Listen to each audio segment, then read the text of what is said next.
Ça va mon copain? Bon, comment vas-tu? J'espère que t'as passé une bonne nuit, t'as passé une bonne journée hier. On se retrouve. Je suis déjà à l'atelier en train de faire des bricoles. Donc j'espère que tu vas bien, que t'as passé une bonne journée. Merci à tous ceux qui regardent ma chaîne, ça me fait super plaisir. Nous sommes 56 millions. Non, je déconne. On est 1500 et quelques des brouettes. C'est bien. Franchement, ça me fait plaisir. Je suis content. Je suis content. Vraiment, je suis content. Non, j'espère que... Bon, voilà. C'est tout. Bon, bah, merci. Bisous. Non. Je vais faire une petite vidéo aujourd'hui. Oh, je suis un peu... je suis au taquet ce matin. Hein. Je suis au taquet. J'ai bien fait le dos. Ça va envoyer à pleurer aujourd'hui. Non, pas du trop. Un petit peu ce matin. Et puis repos cet après-midi. Pour te dire... Bienvenue sur ma chaîne, pour ceux qui n'étaient pas encore, enfin pour les nouveaux, un petit big up aux trois petits jeunes que j'ai croisés avant-hier avec leurs 50 cacahuètes et 125, qui ont pris une fume mémorable. Donc big up à vous, bienvenue à tous. On va parler aujourd'hui de 2-3 Je vais surtout répondre à une question qui est revenue plein de fois. Je sais pas si tu me vois bien. Attends, c'est peut-être pas très bien cadré. Oh si, peut-être. Attends. Attends, technologie, hop. Bip. Surtout répondre à une question qui est revenue, qu'on m'a posé plein de fois, sur laquelle j'ai pas spécialement répondu, au niveau de ma barre de renfort. Donc hier, tu as vu aussi ma vidéo où tu as suivi la chute en direct de mon téléphone sur la route. J'ai vécu une peur, s'il y a une bagnole qui passe au même moment, dans le même sens, j'ai vécu une peur, je me suis dit, si elle roule dessus, c'est tout mort. C'est tout mort, le téléphone il est mort. Et je te jure, les roues elles sont passées, j'ai fait mi-tour vite, j'ai suivi la voiture, les roues elles sont passées à ça de la téléphone. Bref, j'ai eu chaud. Bon, t'as pu voir que ça marchait, mais ça marchait pas trop quand même. La cartouche est tombée dans le carton. C'est fait pour, je te jure, c'est impeccable. Nickel. C'est une cartouche à moi, je précise. La mienne de moi. Elle marchait, mais pas trop. J'ai eu plein de galères dans la semaine avec. Problème de carburation. Et du coup, et en fin de compte, j'ai changé plein de choses. J'ai changé plein de paramètres. J'ai changé le carburateur. On m'a passé un 32. Je vais essayer le 32 Cosso. Un carburateur Cosso. Cosso, Polini. C'est les mêmes. Hein. Carburateur Cosso, les carburateurs Polini sont fabriqués au même endroit. Alors, les carburateurs Polini sont des excellents carburateurs. Très bons carburateurs. Et les Cosso sont des mêmes factures. Hein. Et sauf qu'ils sont moins chers que les Polini. Que les Polini. Donc du coup, c'est quand même une bonne info. Donc j'ai essayé ce carburateur-là. Réglage plus simple que mon 34 Sunworld. Mais je me suis rendu compte que il était quand même un petit peu à la traîne par rapport à mon 34 Sunworld. Il me manquait un petit quelque chose. Donc du coup j'ai remis mon 34 Sunworld sur lequel j'avais un souci, j'ai vraiment peiné à régler mon niveau de cuve, hein, mais qui se jouait à poil de fesses. Après ça dépend des poils de fesses de qui, mais un poil de fesses, hein, et du coup qui me faisait un peu pas mal tout merder. Et j'ai repris, j'ai changé plein de choses. Je me suis dit tiens, je vais changer ça, je vais changer ça pour voir, pas pour voir ce que ça faisait, parce que je sais que l'un dans l'autre, je connais les répercussions de chaque chose. Mais c'est tellement pointu que tu changes ça, machin, blablabla. Du coup, ça marche plus, ou ça marche encore mieux. Donc hier, elle marchait, elle avait, en fait, je voulais la calmer un petit peu, parce qu'elle a un peu le feu, la bricole quand même. Et en fin de compte, en fait, ça a fait l'inverse. Ça plus ça plus ça, ça a fait que j'ai rechopé de la puissance. Donc, mais gros trou de carburation qui faisait que, ça m'embêtait pas mal. Gros aussi souci au niveau de la variation, parce que je prends pas full plage, bon, même si je prends quand même une certaine vitesse. Si tu as l'œil sur la vidéo, tu regarderas que je prends une certaine vitesse, mais il me manque pas mal de full plage. Donc Fog, ça il faut que j'y remédie. Voilà. Mais hier après la vidéo, j'ai rechangé d'autres bécoles, enfin j'ai rechangé 2-3 paramètres. Et là en fait j'ai rechopé encore de la puissance. Et je crois qu'elle marche comme elle a jamais marché. Donc ça me fait vraiment dire que, comme j'avais déjà parlé avec Julien, hein, qui a l'Emera. Big up Julien si tu me regardes, qu'en fin de compte on n'est pas au bout de nos moteurs, même si on a déjà des trucs qui marchent C'est un truc de dingue. On n'est pas au bout. Vraiment, on n'est pas au bout. Le top, ça serait d'avoir un banc et de régler tout ça au banc. Et vraiment d'essayer de fignoler. Mais là, enfin, moi, j'ai chopé encore de la puissance hier. C'est vraiment un truc, vraiment un super. C'est vraiment un super moteur. Vraiment, j'en suis vraiment super content. Ça marche de fou. Hein. Ça marche de fou, de fou. Attends, je vais plier le linge. Ça marche de fou. Quoi d'autre? Donc ouais, je vais essayer de répondre à la question qui est revenue plein de fois. Je vais essayer de faire rapide quand même la vidéo. Parce que je n'ai pas l'intention de te faire une vidéo aujourd'hui. Je me suis dit, allez, il faut quand même que je réponde à cette question pendant que j'y suis. Puis on parlera un petit peu de la vidéo d'hier. Donc, où mon téléphone a fait chute. Je vais refaire une vidéo. On m'a demandé de refaire une vidéo. Quand elle marchera vraiment au top, eh ben, elle marche pas trop mal encore. Elle marche encore, enfin, elle marche mieux que dans la vidéo d'hier. Il faut surtout que je trouve une solution pour fixer un téléphone, le téléphone, parce que hier je l'avais sur le casque, mais tu vois, à peu près là, à peu près du casque. Donc autant dire que la prise au vent, ça tirait. Faut que je trouve une autre solution pour fixer le téléphone pour que tu aies une vidéo correcte et aussi un son correct. Et que ben, ça me gêne pas et que ça tombe pas. Je sais pas où on m'a dit vers le tube de fourche, mets-le vers le tube de fourche. Peut-être je vais essayer de trouver une solution. Je vais essayer de percer le tube de fourche et tarauder. Non, je déconne, hein. Mais je vais essayer de trouver une solution pour mettre un point de fixation là, par là-bas. Voilà. La réponse à la question. Comment tu as fixé ta barre de renfort en carbone? Alors, ma barre de renfort en carbone, alors déjà, je l'ai acheté où? Je l'ai acheté sur AliExpress. Je te la montre. Je te la montre. Je te montre le tube, hein. On va pas penser à d'autres trucs. Voilà. Donc déjà, tu vois que c'est une dune vraiment super bonne qualité. Vraiment une finition, une super finition.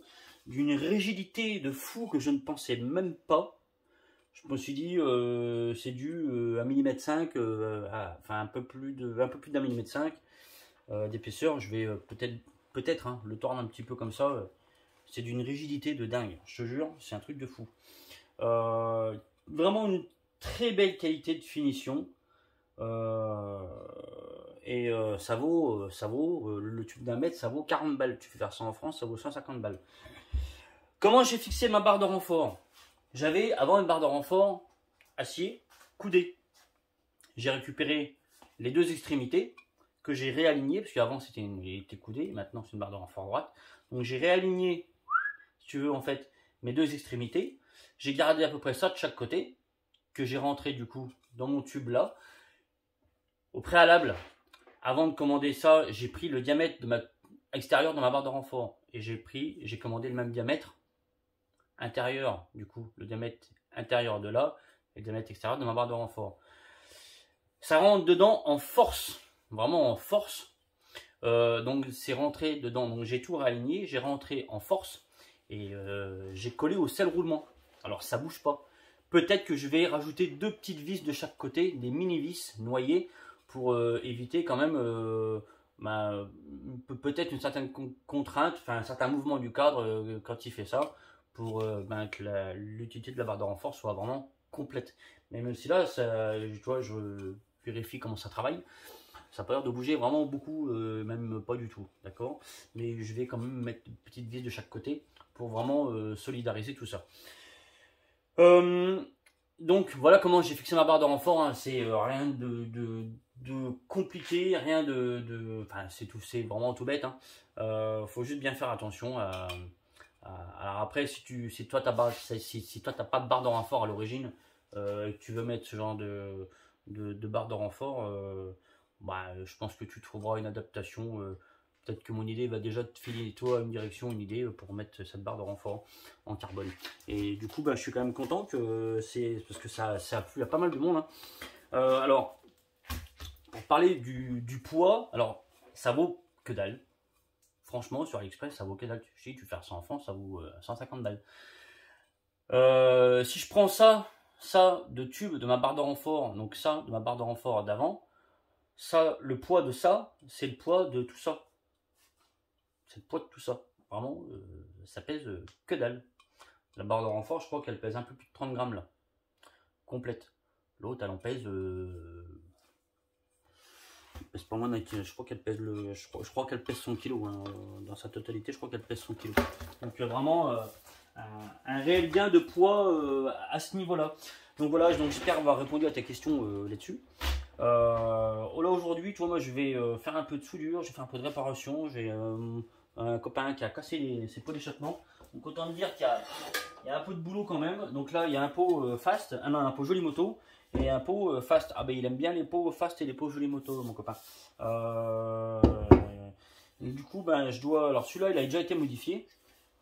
Tu vois, pour faire un bicylindre. Non. Celui-là, il a été modifié et ben, là, je dois modifier celui-là. Et celui-là, ben, il me l'a tout cassé. Il me l'a tout cassé. Il m'a cassé le Stinger. Du coup, ben, aujourd'hui, je vais faire de la soudure, tu vois. Mais là, il y a un peu de boulot parce que je m'aperçois que c'est plus trop en face quand même. Oh là. Et puis, ben, je dois un peu tout redresser, tu vois. Et je dois aussi dépolluer les deux parties à ressouder parce que sinon, ça ne soudera pas. Donc il y a quand même un peu du job hein, à faire. Ça va être réparation, soudure, modification de pot d'échappement. Celui-là, je dois réparer, celui-là, je dois le modifier. Donc là, il y a du boulot. Voilà, mon ami. J'espère que c'est tout. J'ai essayé de faire court hein, la vidéo. Merci encore de suivre ma page YouTube. Bienvenue aux personnes qui arrivent sur ma page YouTube. C'est une page sur laquelle on va parler. On parle beaucoup de préparation, on va dire, moteur de temps. On parle beaucoup de mobilette, on parle beaucoup de moteur hybride. C'est quoi un moteur hybride si tu sais pas ce que c'est un moteur hybride? Parce que j'ai vu qu'il y avait aussi des motards qui avaient atterri sur ma page.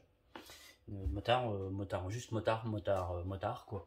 Et peut-être qu'ils ne savent pas ce que c'est un moteur hybride. Alors si tu ne sais pas ce que c'est un moteur hybride, c'est un moteur hybride, c'est en fait on parle d'une mobilette parce qu'on est à fond dans la mobilette, on est à fond dans le moteur deux temps hein, en général. Le moteur hybride, alors peut-être que j'en parlerai peut-être un peu plus